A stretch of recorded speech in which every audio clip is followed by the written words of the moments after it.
Hello and welcome to Rebels Radio latest interview. I'm joined by Slough Joint Manager Jon Underwood. How are you, Jon? I'm good, cheers. You? Yeah, not too bad. Interesting week. Yeah. There's a fair bit happening at the minute. Considering we're not playing any games, there's a few things to talk about, which I know we'll work our way through. But yeah, very much looking forward to getting back on the pitch on Saturday. Yeah, has it been a testing week? Yeah, I guess it has in a way. I guess we'll start talking about a few of the main points. I guess I know you spoke to Bakes at the beginning of the week about the goalkeeper situation, which was a big decision for us to make. And then obviously since that happened, we were made aware of an issue with the new keeper Luke Williams, in that although Hereford have obviously gone under, the liquidators were holding his contract. So although he wasn't, it wasn't being paid, so the contract wasn't being honoured, he technically wasn't allowed to play for anybody. So we've had a few kind of nervous days trying to get that sorted. What's the latest on it? Yeah, good news is today they've said that they're releasing all the contracts of all the Hereford players that they were holding with immediate effect. So we can go ahead and get him signed on now, and he'll play at the weekend. So that's great news. Has he been joining in training this week? Yeah, he trained. We trained last night, Wednesday night, and he trained. He trained very well.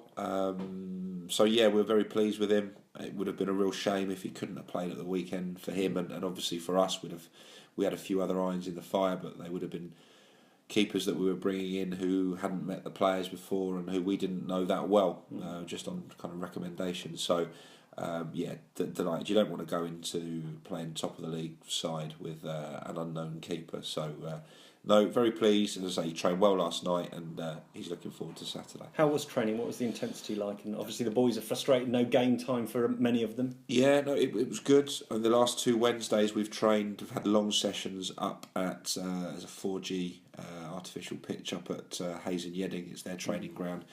We've been able to get that on Wednesday nights, and it's just particularly with the weather. I mean, the weather was awful last night, but it allows you to have a really kind of productive session on a good surface.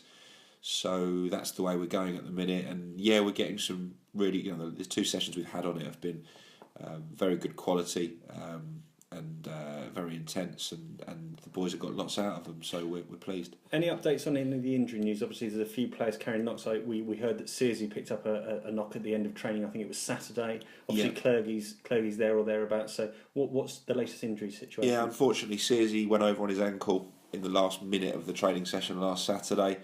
We trained up at Farnham Park, and it's kind of a bit of an ongoing issue he's had. He's got obviously a bit of a weakness there. We saw him last night, and he saw Kev for treatment Monday and Wednesday, but the weekend will come too soon for him. I'm hopeful that we'll be back next week. Probably more likely Paul than Burnham, but you never know. If he continues to improve and we get him strapped up, that might be an option, but it's a bit of an outside shot for Burnham. Jamie McClurg's the kind of the main issue at the moment. He's had a scan.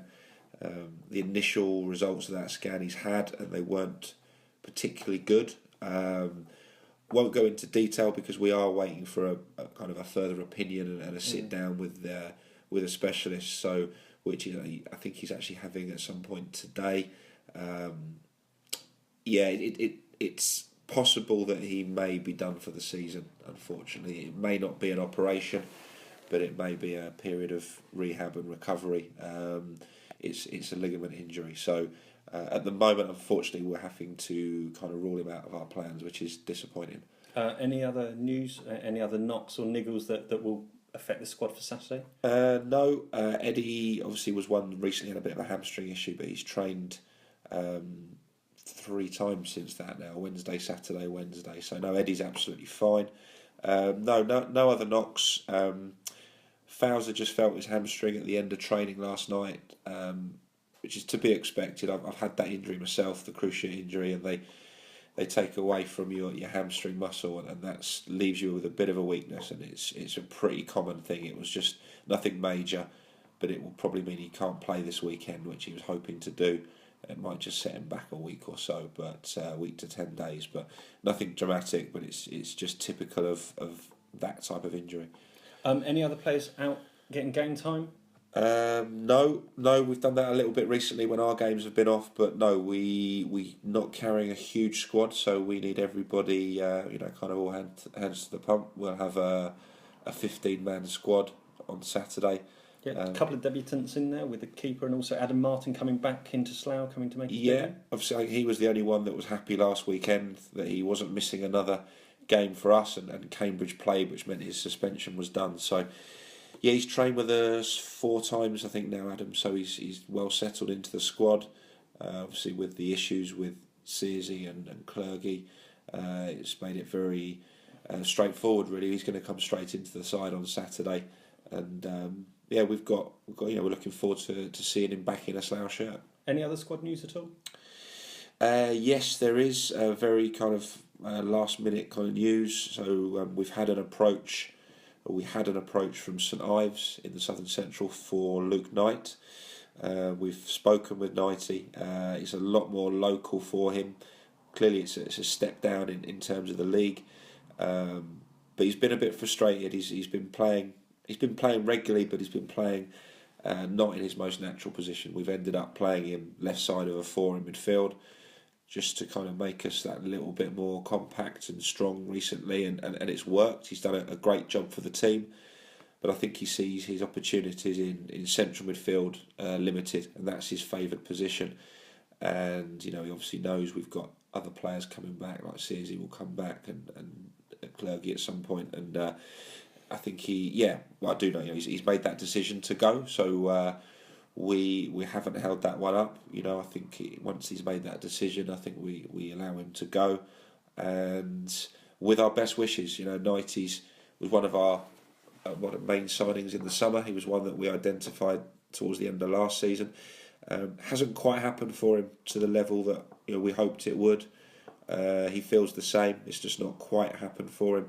I would say he's probably not had the run that he would want in the central midfield, but as managers, we've got a lot of options in there, and it's just not worked out that way for him. So he leaves us on very good terms. We've got a lot of time for him, and we hope he does well. I think it's the right thing probably for him. It leaves us a little bit light, and that's something we need to look at. But provided we don't pick up any injuries, we'll be okay in the short term. And also, going into Saturday, long time without a game. Is there any chance of being a little bit rusty going in? Is it going to be, obviously Weymouth had games including midweek. No game for 10 days or so. Yeah, it's difficult. I think if we go and play well, everyone will say it's because we had a break and we're fresh. If we don't play well, everyone will say we're rusty. The break can work either way for you. We wanted to play because we wanted to get the Hungerford result out of our system and get back to winning ways. Obviously, we've had 2 games called off. The lads are chomping at the bit. I don't think there'll be a real amount of rust. It's not that long to have not played, and we've trained very well. So I think it's more of a case that the players are desperate to get out there. I'm expecting that we'll give a real good, high energy performance and give Weymouth against a quality team. Yeah, Weymouth are very good. Myself and Neil both believe they will win the league. We think they're the best team in the league from what we've seen. So it is tough. Obviously, they had a bad night on Tuesday, and Bakes went down and watched them. No secret, they didn't play well. They didn't defend well. Very unlike them. And might be a reaction on Saturday. Yeah, again, you could argue that one either way. That it might dent their confidence a bit. Paul won on Tuesday, so it's back to a point between the two of them. So they might feel some pressure, or they might bounce back and be looking obviously to put Tuesday out of their system. So yeah, a little bit might just put a bit of doubt in their mind, and certainly they had some issues defensively, and we need to try and put them under some pressure and see if we can make it a difficult day for them. And it's an exciting prospect, being in the league, having the promotion last season. This is the sort of games you want to play, and these are the games you look forward to. Yeah, and certainly we looked at teams like Weymouth and Paul, St Neots, those sort of sides in pre-season. We knew they were going to be up and around the top, and they're big clubs at this level. So we enjoyed going down to Weymouth. We didn't enjoy getting beat down there, but we put a good show up on the day. I think we're stronger now than we were back in September. I think we know the league a bit better. I think we're better prepared for the visit of Weymouth than we were for the trip down there. So very difficult game, but and they're clear favourites, obviously, looking at the table. But we're in good spirits, we're in good shape, and I'm expecting a good performance from us. You've got then 2 following home games of quite quick succession after, against Burnham, obviously a big local derby, and then second place in the league, currently Poole, the following Saturday. What do you hope to get out of the 3 games? They are 3 tough games. You're playing top, then bottom currently, and then second. But every game, each one will be tough in its own way. A local derby. Burnham are desperate for points, and that's going to be. We know each other well. That's going to be a hard fought, tough game. Poole are obviously a very good side. Give very little away at the back. Don't score as many, but they're very, very solid at the back. So 3 tough games. Not going to put a points total on it this time. We're going to take it each game. A bit of a cliche, but each game as it comes, and we need to start winning games again. We need to get back on a run if we want to climb the table. We don't want to settle for 12th position. We want to get higher. So, as tough as the week is, we need to get at least a couple of wins if we can. Brilliant. We'll look forward to seeing you on Saturday, and hopefully a good Slough performance against a top team. And we'll catch up shortly afterwards. Okay. Cheers, John.